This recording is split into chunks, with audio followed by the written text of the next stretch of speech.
ہر جمعے کو کسی نہ کسی عنوان سے اللہ اور اللہ کے رسول کی اچھی اور سچی باتیں ہمارے اور آپ کے سامنے آتی رہتی ہیں۔ آج کا عنوان ہے، آج کا موضوع ہے،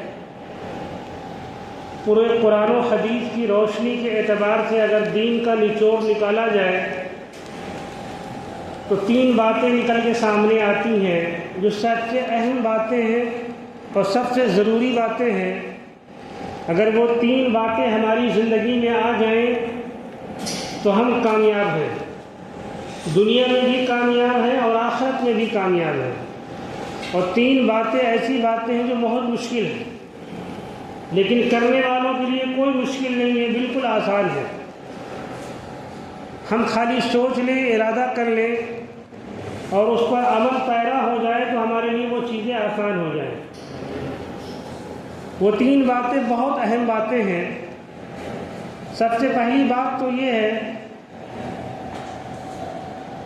کہ ہمیں ہر حال میں نماز کا پابند ہونا ہے، انشاءاللہ ہر حال میں نماز کا پابند ہونا ہے۔ ہمیں بھی پابند ہونا ہے اور اپنے بالغ بچوں کو بھی پابند بنانا ہے۔ ہمیں بھی پابند ہونا ہے اور اپنے بالغ بچوں کو اس کا پابند بنانا ہے۔ نماز میں کوئی کمپرومائز یا کوئی سمجھوتا نہیں ہے کہیں سے۔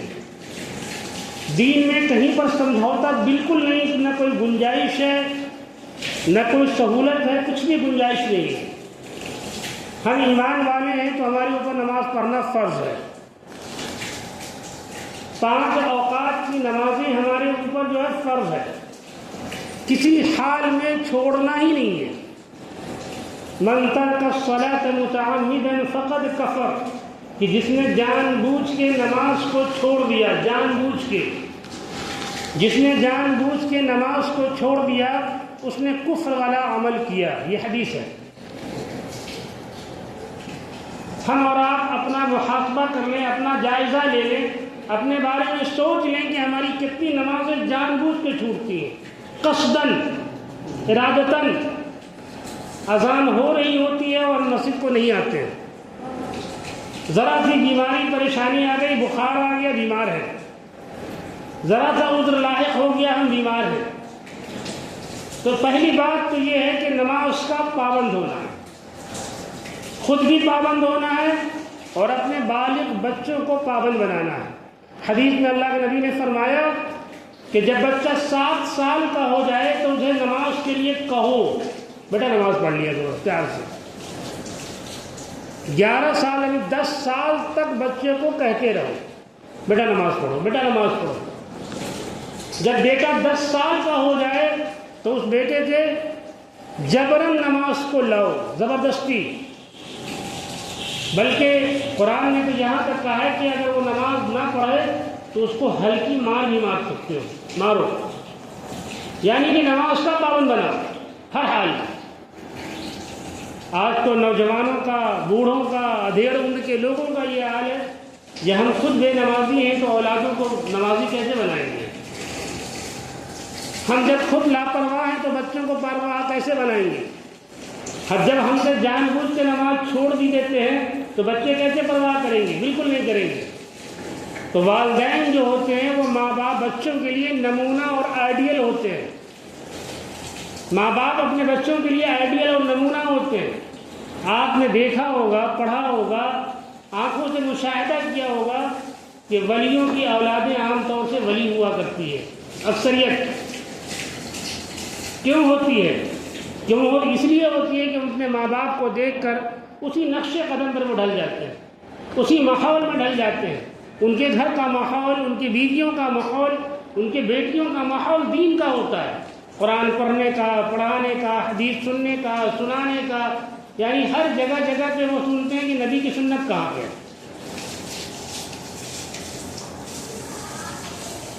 تو قرآن و حدیث کے نچوڑ کے اعتبار سے 3 باتیں ایسی ہیں جو باتیں اگر بچوں کے اندر پیدا کر دی جائیں، بڑوں میں پیدا ہو جائیں شروع سے تو وہ کامیاب ہے۔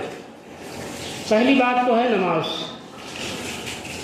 دوسری بات ہے جھوٹ نہ بولنا، جھوٹ نہ بولنا، یہ جھوٹ بولنا ایک عام بیماری سی ہے، چاہے اس میں دیندار ہو یا غیر دیندار ہو، نمازی ہو بے نمازی ہو، حاجی ہو بے حاجی ہو، جھوٹ بولنا تو ہمارا تکیہ کلام ہو چکا ہے۔ یہ موبائل جو ہماری جیب میں رکھا ہے سامنے کی طرف، یہ جھوٹ بول پاتا ہے۔ کسی قرضے والے کا یا کسی کام والے کا فون آیا اور آنے کے بعد بچے سے کہتے فون اٹھا لو، کہہ دو ابا سو رہے ہیں، ابا گھر میں نہیں ہے۔ ہم بچے کو خود ہی عادی بناتے ہیں جھوٹ بولو، وہ بچہ کیا سوچے گا کہ ابا جان گھر کے اندر موجود ہیں اور ہم سے کہہ رہے ہیں کہ کہہ دو کہ ابا گھر میں نہیں، موبائل بھول گئے۔ گویا کہ جھوٹ کی تعلیم ہم خود دیتے ہیں، بچوں کو جھوٹ بولنا ہم خود سکھاتے ہیں کہ جھوٹ بولو۔ اس لیے میرے عزیزوں، نوجوانوں، دوستوں، ایک پہلی بات تو یہ ہے کہ ہمیں نماز کی پابند ہونا ہے اور اپنی اولادوں کو بھی ہر حال میں کرنا ہے۔ نماز نہیں چھوٹنی ہے، چاہے جتنا ضروری سے ضروری کام آ جائے، ہم کو نماز پڑھنی ہے انشاءاللہ۔ کون چاہے؟ دوسری چیز یہ جھوٹ سے بچنا ہے۔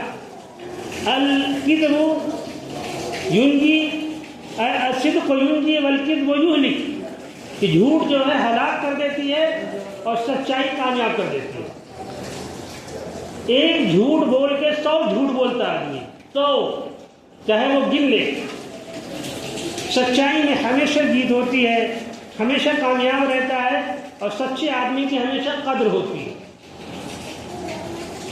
اللہ کے نبی صلی اللہ علیہ وسلم نے فرمایا کہ ایمان والا جھوٹ نہیں بول سکتا ہے۔ المؤمن لا یکذب ولا یخدع، کہ مومن نہیں جھوٹ بولتا نہ دھوکہ دیتا ہے۔ ہم اور آپ اپنا محاسبہ کریں، کیا اس زمرے میں ہمارا شامل ہو رہا، ہمارا نام آ رہا ہے؟ ہم جھوٹ بھی بول دیتے ہیں، ہم دھوکہ بھی جان بوجھ کے دے دیتے ہیں، جان بوجھ کے لوگوں کو پھنسا دیتے ہیں۔ المؤمن لا یکذب ولا یخدع، کہ مومن جو ہے نہ جھوٹ بولتا ہے نہ دھوکہ دیتا ہے۔ دو باتیں ہو گئی کہ اپنے بچوں کو یہ جان چلی جائے، مال چلا جائے، لیکن جھوٹ سے بچانا ہے، بڑا جھوٹ نہ بولنا۔ ایک واقعہ نہیں، سینکڑوں ہزاروں واقعات مجھے ابھی یاد ہیں کہ اللہ نے سچ بولنے کی وجہ سے کامیاب کر دیا، اللہ نے کامیاب کر دیا۔ سیدنا شیخ عبد القادر جیلانی، جن کو لوگ بڑے پیر کے نام سے جانتے اور پہچانتے ہیں، مہینہ آگے آنے والا ہے، بڑے پیر سیدنا شیخ عبد القادر جیلانی رحمۃ اللہ علیہ، جب وہ پڑھنے جانے لگے تو ان کی والدہ نے 70 اشرفیاں ان کے کرتے کے دامن میں یا پاجامے کے نیفے میں سل دیا، 70 اشرفیاں، اور کہا بیٹا جھوٹ نہ کبھی بولنا، جھوٹ نہ بولنا۔ تو ٹھیک، ڈاکوؤں نے، رہزنوں نے ان کو گھیر لیا، پورے قافلے کو، اور سارے قافلے والے سے پورا سامان چھین لیا۔ پہلے زمانے میں لوگ پاؤ پیدل سفر کیا کرتے دور دراز کا، رات کو ڈاکوؤں نے گھیر کے سارا پیسہ چھین لیا سب سے۔ کہا بچہ تمہارے پاس کچھ ہے؟ کہا میرے پاس ہے۔ کہا کیا ہے تمہارے پاس؟ میرے پاس 40 اشرفیاں ہیں جو میرے پاجامے کے نیفے میں ہیں۔ ان ڈاکوؤں نے جب تلاشی لی تو 40 اشرفیاں ملی۔ کہا بیٹا یہ تم کو ہم تو دیکھ بھی نہ پاتے، ہم بھانپ بھی نہ پاتے، تمہاری اشرفیاں بھی نہ لے پاتے۔ کہا میری والدہ نے کہا تھا کہ جھوٹ نہ بولنا، میں نے جھوٹ آپ کو نہیں بولی، جو میرے پاس تھا وہ ہم نے دکھا دیا آپ کو۔ ان ڈاکوؤں نے، ان رہزنوں نے روک لیا، جو ڈاکوؤں کا سردار تھا اس کے سامنے پیش کیا ان کو، کہ سارے لوگ چھپاتے رہے، جھوٹ بولتے رہے، میرے پاس نہیں ہے، میرے پاس نہیں ہے، میرے پاس نہیں ہے۔ اس بچے نے سچ بولا۔ وہ ڈاکو جو ایمان والے نہیں تھے، اس نونہال کے اس سچائی سے سب ایمان میں داخل ہو گئے کہ اسلام ایسا مذہب ہے جو سچائی سکھاتا ہے۔ ان کی اشرفیاں بھی واپس کر دی اور ان کے بڑا داد و تحسین دیا، مبارکباد دی، اور کہا بہت تم نیک بچے ہو، تمہاری والدہ نے سچائی کی تعلیم تم کو دی ہے۔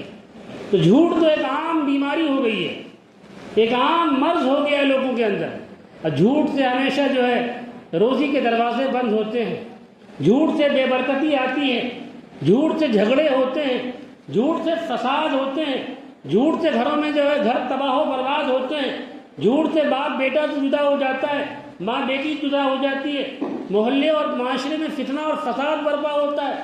یہ چھوٹی بڑی بیماری نہیں ہے، بہت بڑی بیماری ہے. آدمی لوگ مثال دیتے ہیں کہ ارے فلاں صاحب سے ملو. ایک بار کا واقعہ ہے کہ انگریز کے زمانے میں کسی مسجد کا قضیہ تھا، فیصلہ تھا. انگریز جج تھا. لوگ جھوٹ بولنے پر آمادہ تھے. مسلمان فریق بھی جھوٹ بول رہا ہے اور ہندو فریق بھی جھوٹ بول رہا ہے. تو ہندو فریق سے پوچھا گیا کہ کوئی ایسا انسان بتاؤ جو سچ بولے، سچا انسان ہو، بتاؤ. تو ایک پنجاب کے علاقے کا واقعہ ہے. تو کہا ایک حاجی صاحب رہتے ہیں فلاں گاؤں میں، بڑے سچے انسان ہیں اور بڑے اچھے انسان ہیں. وہ نہ میرے لیے بولیں گے نہ ان کے لیے بولیں گے، وہ سچ بات بولیں گے. جب اس حاجی صاحب کو بلایا گیا اور جج کے سامنے پیش کیا گیا کہ جج صاحب نے کہا کہ دیکھو یہ تمہاری مسجد کا معاملہ ہے. ہندو لوگ کہہ رہے ہیں یہ میری زمین ہے، مسلمان کہہ رہے ہیں یہ میری زمین ہے، کس کی زمین ہے؟ مسلمانوں نے سوچا یہ مسلمان کے حق میں بولیں گے، صحیح بات بولیں گے، مسجد کے حق میں بولیں گے. انہوں نے کہا کہ دیکھیے یہ مسجد کی زمین تو بالکل نہیں ہے. کبھی یہاں مندر تھا، مسلمانوں نے اس کو توڑ کے یہاں مسجد بنائی تھی جب بستی ختم ہو گئی تھی. یہاں کبھی مسجد نہیں تھی. یہاں کبھی جو مسجد نہیں تھی، مندر توڑ کے مسجد بنائی گئی تھی. اور یہ میرے آنکھوں کا دیکھا حال ہے، میں جھوٹ نہیں بولوں گا. اس جج نے بڑی شاباشی دی اور اپنے فیصلے پہ یہ لکھا کہ یہ مسلمانوں کی تو ظاہر میں شکست ہو گئی، مسلمان تو ہار گئے لیکن اسلام زندہ ہو گیا. ہندوؤں نے کہا کہ اس حاجی صاحب کی بات سے یہ جگہ ہم مسجد کو دے دیتے ہیں. اس حاجی صاحب کی حق گوئی سے، سچائی سے ہم یہ مسجد بھی کو جگہ دیتے ہیں، یہاں مندر نہیں بنے گا. یہ ہے سچ، یہ ہے حق بات. آدمی ذرا سی بات کے لیے جو ہے جھوٹ کا پرندہ فسانہ بنا دیتا ہے، جھوٹ پہ جھوٹ بولنا شروع کر دیتا ہے. الکذب یہلک والصدق ینجی، کہ جھوٹ جو ہے ہلاک کر دیتی ہے، برباد کر دیتی ہے، اور سچائی جو ہے کامیاب کرتی ہے. یہ باتیں ہم اپنے اندر پیدا کرنے کی ضرورت ہے، اپنے اندر بھی اور اپنے بچوں کے اندر بھی، کہ بیٹا جو ہو جائے لیکن جھوٹ نہ بولنا. پہلی چیز تو یہ ہم نے بتائی تھی کہ نماز کا پابند ہونا ہر حال میں، بیماری ہو، آزاری ہو، پریشانی ہو، تنگی ہو، مصیبت ہو، نماز نہیں چھوٹے گی انشاءاللہ، اپنے اندر بھی اور اپنے بچوں کے اندر بھی. اگر بچہ شروع سے بالغ ہونے کے بعد سے لے کر اگر نماز کا پابند ہو گیا تو بڑھاوتی تک بالکل ہاتھ پیر کام پی رہے ہوں گے لیکن نماز نہیں چھوڑے گا. ہمارے محلے میں غازی صاحب کے اللہ جلت نصیب کرے، بالکل ضعیف کمزور نحیف تھے. برسات ہونے کے بعد یہاں پانی بہت بھر جاتا تھا، آپ کو یاد ہوگا، اور اتنے کمزور تھے بیچارے گر جاتے پانی کے اندر، لیکن ٹارچ لے کے بیچارے پانی کے اندر کپڑے اٹھا کے مسجد آتے تھے. ذرا سی بارش ہوتی ہم لوگ ادھر پانی بھرا، کون جائے گا مسجد، کون جائے گا مسجد؟ یہ حال ہے. مسجد تو عبادت کی جگہ ہے، یہ فرشتوں کی جگہ ہے. یہاں فرشتوں کا ہر وقت ازدحام ہوتا ہے، فرشتے ہر وقت آیا اور جایا کرتے ہیں. اللہ کے نبی نے فرمایا کہ دنیا میں سب سے اچھی کوئی جگہ ہے تو وہ مسجد ہے، اور سب سے خراب جگہ ہے تو وہ بازار ہے. ہمارا اور آپ کا نہ جانے کتنا وقت چوراہوں پہ، چوک پہ، یہاں وہاں کھڑے ہو کر چائے کی دکانوں پہ وقت برباد ہوتا ہے، وقت برباد ہوتا ہے، وقت کی بربادی ہوتی ہے. اور اس چوک چوراہے پہ کھڑے ہو کے سوائے شکوے، گلے، شکایتیں، غیبت، ایک دوسرے کی حسد، ایک دوسرے کو دیکھ کے جلن حسد ایسی پیدا ہوتی ہے کہ ایسا لگتا ہے کہ ہم نے ہمارا مال لے لیا ہو، ہمارا حق مار دیا ہو. یہ بیماریاں تو ایک عام سی ہے، سب لوگوں میں عام سی بیماری ہے. دو باتیں ہوئی. تیسری بات یہ ہے خدمت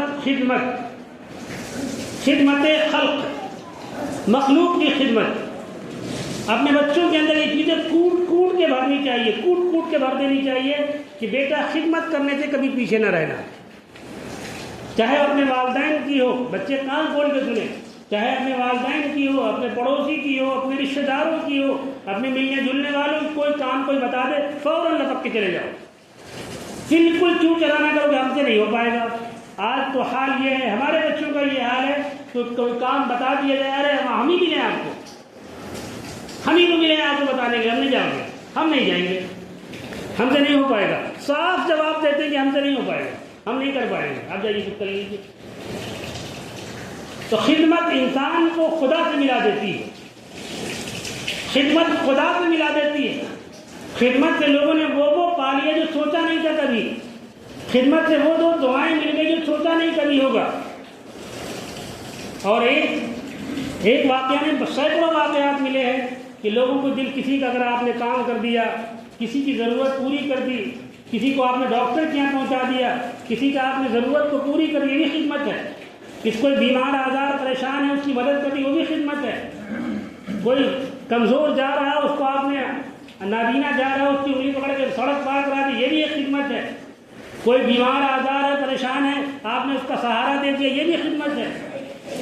کسی کو کوئی جو ہے راستہ بتانے والا نہیں ہے آپ نے راستہ بتا دیا. لوگ سوچتے آج کے زمانے میں کسی کا ہمدردی کرنے والا نہیں ہوتا ہے، لوگ یہ الفاظ نکالتے ہیں.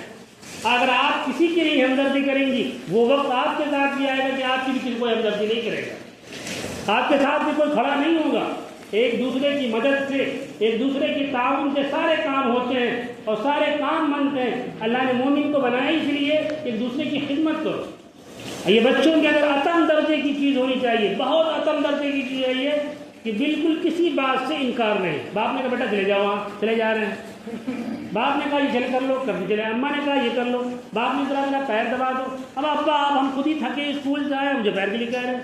یہ نالائقی ہے، یہ نافرمانی اس کو کہتے ہیں. ماں نے بلایا بیٹا یہاں، ابھی میرے پاس ٹائم نہیں ہے، میرے پاس وقت نہیں ہے. آپ جب جاؤ بلا لیتے ہو. یہ جھڑک دیا. قرآن نے کہا کہ والدین کو اف تک نہ کہو، جھڑکنا بہت دور کی بات ہے. ولا اف ولا تنہر وقل لہما قولا کریما، بلکہ ان سے بہت میٹھی بات کرو، بہت میٹھی بات کرو، ان سے اونچی آواز میں بھی نہ بات کرو. والدین کو جھڑکنا یا ان سے بدتمیزی کرنا یا بدکلامی کرنا یہ تو بہت بڑا گناہ ہے. حدیث میں آیا ہے کہ جو اپنے والدین کو خوش نہیں رکھ پائے گا وہ اپنے رب کو بھی خوش نہیں کر پائے گا. جس کے والدین ناراض اس کا رب بھی ناراض ہوگا، اس کے نبی بھی ناراض ہوں گے، اس کا خدا بھی ناراض ہوگا. اس لیے سب سے بڑی جنت جو ہوتی ہے وہ والدین ہوتی، ماں باپ ہوتے ہیں. اور اللہ نے یہ نعمت زندگی میں ایک ہی بار دیتا ہے. جب والدین کی آنکھیں بند ہو جائے گی پوری دنیا میں آپ چراغ لے کے اپنے جیسا باپ ڈھونڈیں گے نہیں ملے گا، اپنی جیسا ماں ڈھونڈیں گے نہیں ملیں گے. سب لوگ مل جائیں گے، تمام بیویاں مل جائیں گی، تمام دوست مل جائیں گے، لیکن والدین نہیں مل پائیں گے. یہ ایک ایسی نعمت ہے زندگی میں اللہ ایک بار دیتا ہے. اور اللہ اس کی برکت سے دولت بھی دیتا ہے، شہرت بھی دیتا ہے، مال بھی دیتا ہے، عزت بھی دیتا ہے. مائیں جب ہاتھ اٹھا کے اپنے بچوں کے لیے دعائیں کرتی ہے تو بچہ ناکام نہیں ہوتا ہے، وہ بچہ ناکام نہیں ہوتا ہے. زندگی کے ہر موڑ پہ کامیاب ہوتا ہے اور ہر جگہ فلاح و ترقی ملتی ہے، ہر جگہ شہرت ملتی ہے، ہر جگہ نیک نامی ملتی ہے. اور ماں کی دعائیں ساتھ ساتھ چلتی ہیں. جب ماں حیات ہوتی ہے یا باپ حیات ہوتا ہے تو گھر میں اگر وہ پڑے بھی ہیں، بیماری کی حالت میں بھی ہیں، تو وہ دعائیں کر رہے ہوتے ہیں کہ میرا بیٹا گھر سے گیا ہے صحیح سلامت واپس آ جائے، عزت کے ساتھ واپس آ جائے، اللہ کا کوئی ٹھیس بھی نہ لگے میرے بیٹے کو. یہ حال ہے ماں باپ کی دعاؤں کا، ہے کہ نہیں بھائی؟ لیکن ماں باپ بچوں کا یہ حال ہے کہ نہ قدر ہے. مرنے زندہ ہے تو کوئی قدر نہیں ہے، کل کو مر جائیں گے پھر قدر معلوم ہوگی. کاش کہ اپنے ماؤں کی خدمت کر لیے ہوتے، کاش کہ اپنے باپ کی خدمت کر لیے ہوتے. اور یہ بدلہ اللہ دنیا میں ہی دکھاتا ہے. یہ حقیقت ہے کہ جو اپنے والدین کا فرما بردار ہوگا، بچوں سن لو کان کھول کے، جو بچے اپنے والدین کے فرما بردار ہوں گے اس کے بچے بھی اس کے فرما بردار ہوں گے. یہ بدلہ ہوتا ہے دنیا کے اندر، اللہ دکھاتا ہے. جنت اور بہشت ملنا وہ تو جانے کے بعد کا معاملہ ہے، لیکن کچھ عمل کا بدلہ اللہ یہاں دکھاتا ہے. بہت سے والدین ماں باپ آتے ہیں اور کہتے ہیں مولانا صاحب میرا بیٹا اتنا بدتمیز بد کلام ہے کہ مجھے مارتا تک ہے، گالیاں دیتا ہے، مجھے گھر سے باہر نکال دیتا ہے، اپنی بیوی کو اچھا کھلاتا ہے، مجھے نہیں کھلاتا ہے، چرا کے بیوی کے لے کے آتا ہے. ہم اس کا منہ دیکھتے رہتے، کاش کہ میرا بیٹا مجھ کو بھی دے دیتا ہے، کاش کہ میرا بیٹا میٹھے آواز سے مجھ سے بات کر لیتا، کاش کہ میرا بیٹا میرے بغل میں بیٹھ کے کچھ اچھی باتیں کر لیتا. یہ حال ہے. کیا میری زندگی کامیاب ہوگی؟ کیا میرے بچوں کی زندگی کامیاب ہوگی؟ کہاں ہم کو ترقی مل پائیں گی جب ماں باپ کی دعائیں مجھے شامل حال نہیں ہوں گی؟ تو چاہے جتنی نمازیں پڑھ لی جائے، چاہے جتنا حج کر لیا جائے، چاہے جتنی تلاوتیں کر لی جائے، کسی کام کی نہیں آئیں گی. جب ماں باپ خوش نہیں ہوں گے تو رب بھی خوش نہیں ہوگا. ایک صحابی آئے اور کہنے لگے ہم نے اپنے والدہ کو 7 حج کرائے، کندھے پہ بٹھا کے حج کرائے، ہم نے اپنے ماں کا حق ادا کر دیا. اللہ کے نبی نے فرمایا کہ تم نے ایک حق بھی نہیں ادا کیا. یہ جائے کہ تم نے پورا حق ادا کر دیا، ایک حق بھی ادا نہیں کیا۔ کہ کیسے نہیں حق ادا کیا؟ کہ جب تم پیدا ہوئے تھے، مادر شکم سے باہر آ رہے تھے، اور تمہاری ماں کی جو چیخ نکلی تھی، جو روئی تھی، وہ چلائی تھی، اس کا بھی حق تم نے ادا نہیں کیا۔ یہ جائے کہ تم نے پورا حق ادا کر دیا۔ یہ بڑا مرتبہ ہے، بڑا قرآن نے اس کو وبالوالدین احسانا کہ اپنے ماں باپ کے ساتھ اچھا معاملہ کرو، اچھا برتاؤ کرو۔ ایک صحابی آیا کہ میری ماں تو مشرکہ ہے، میری ماں تو یہودیہ ہے، اے اللہ کے نبی کہ میں اس کی بھی خدمت کروں گا۔ کہا بالکل کرنا پڑے گی، تمہاری ماں تو ہے، تمہارا باپ تو ہے۔ وہ ماں باپ چاہے جیسے ہوں، لنگڑے ہو، لولے ہوں، اپاہج ہوں، جیسے بھی ہو، ہمارے اوپر فرض بنتا ہے، ہمارے اوپر دینی فریضہ بنتا ہے کہ ان کا پورا خیال رکھنا، ان کے پورے جس طریقے سے ہم اپنے بچے کی پرورش کرتے ہیں، بچوں کا خیال رکھتے ہیں، ویسے ہی ماں باپ کا حال ہے کہ بڑھاپا اور بچپنا برابر ہو جاتا ہے، بالکل برابر ہو جاتا ہے۔ جیسے بچے ہر شوق مانگتے ہیں، ابا یہ لیں گے، ابا یہ کھائیں گے، ویسے ہی والدین کا حال ہوتا ہے۔ اس قرآن نے یہی کہا کہ اے اللہ پاک ان پر رحمت فرمائیے، جس طریقے سے بچپنے میں میرے اوپر انہوں نے رحم کیا۔ ہم رات میں سو رہے ہیں، بستر سے پیشاب کر دیا، بستر سے کھانا کر دیا، رات کی نیند خراب کر کے والدہ اٹھا کے نہلانا بھی، دھلانا بھی، بستر بھی صاف کرنا۔ اس زمانے میں تو اور مشکل تھا، اب تو بڑا آسان ہو گیا۔ وہ ٹھنڈک کے زمانے میں ایک ہی بستر، ایک ہی جو ہے اوڑھنا ہے، ایک ہی بچھونا ہے، وہ گیلا ہو گیا، ماں کتنا پریشان ہوتی ہوگی۔ وہ اپنے بچے کو پیٹ پہ رکھ کے سلا رہی کہ میرا بچہ گیلا نہ ہو جائے، میرا بچہ بیمار نہ ہو جائے۔ آج اولادیں بڑی ہو گئیں، جو کچھ کیا ہم نے کیا ہے اپنے دم سے۔ اس لیے میرے بزرگوں، میرے دوستوں، میرے ساتھیوں، میرے نوجوانوں، جن کے والدین حیات ہیں، والدین کی قدر کریں، جن کے حیات دنیا سے جا چکے ہیں، ان کے لیے دعا کریں، ان کے لیے مغفرت کی دعا کریں، ان کی قبر پہ جا کر مغفرت کی ان کے لیے دعا کریں، اپنے خالاؤں کے ساتھ، اپنے رشتہ داروں کے ساتھ اچھا برتاؤ کریں، کیونکہ یہ نعمت ایک بار اللہ دیتا ہے۔ بیوی تو آئے گی اور چلی جائے گی، نہ جانے کتنی بیویاں آئیں گی جائیں چلی جاتی ہیں، لیکن مائیں نہیں ملیں گی۔ چراغ لے کر ڈھونڈیں گے تو ماں نہیں ملے گی۔ تو جن لوگوں نے ناقدری کیا ہو یا ماں باپ کا ادب نہ کیا ہو، وہ معافی مانگے ماں باپ سے کہ جو ہم سے غلطی ہوئی ہو جانے میں، معاف کر دیجئے۔ اگر آپ مجھے معاف نہیں کریں گی تو اللہ بھی معاف نہیں کرے گا، اللہ بھی معاف نہیں کرے گا۔ اگر کسی کو ماں باپ نے معاف نہیں کیا تو اللہ بھی معاف نہیں کرے گا، چاہے جتنی نمازیں لے کے جائے۔ ایک واقعہ نہیں، سینکڑوں واقعہ صحابیوں کے واقعات ہیں کہ روحیں پرواز نہیں کر رہی ہیں، روحیں پرواز نہیں کر رہی ہیں، صحابی پریشان ہو رہے ہیں۔ اللہ کے نبی کو معلوم ہوا کہ دعا کر دیجیے۔ اللہ کے نبی کو یہ دل میں القاء کیا گیا، ڈالا گیا کہ ان کی ماں ناراض ہے، ان کی ماں ناراض ہے، جب تک ماں معاف نہیں کریں گی روح پرواز نہیں ہوگی۔ اس لیے میرے نوجوانوں، میرے دوستوں، میرے ساتھیوں، یہ ایسی باتیں ہیں جو اصلاحی باتیں ہیں، جو ہماری زندگی کے اندر اپنانے والی باتیں۔ تقاریر بہت لمبی چوڑی ہوا کرتی ہے، اس لیے اپنے والدین کی نافرمانی نہ کیا جائے۔ جو نوجوان ہیں وہ نماز کی پابندی کریں، جھوٹ سے بچیں، غیبت سے بچیں، ان گناہوں سے جس کا وبال دنیا میں ملتا ہے۔ ایک دوسرا اعلان جو آخری بات ہے وہ یہ ہے کہ مسجد میں انشاءاللہ کام شروع ہونے والا ہے۔ جو اوپر فرش کے کام انشاءاللہ وہ جلد شروع ہونے والا ہے۔ پچھلے 2 جمعے سے میں آپ کے سامنے اعلان کرتا آیا ہوں اور اعلان کرتا ہوں گا جب تک کہ کام ہو نہیں جائے گا۔ فرش بھی بننا ہے، ٹائلز وغیرہ بھی لگ رہا ہے، اور تمام چھوٹے چھوٹے کام ہیں جو بھی 1.5 لاکھ روپے کا کام ہے۔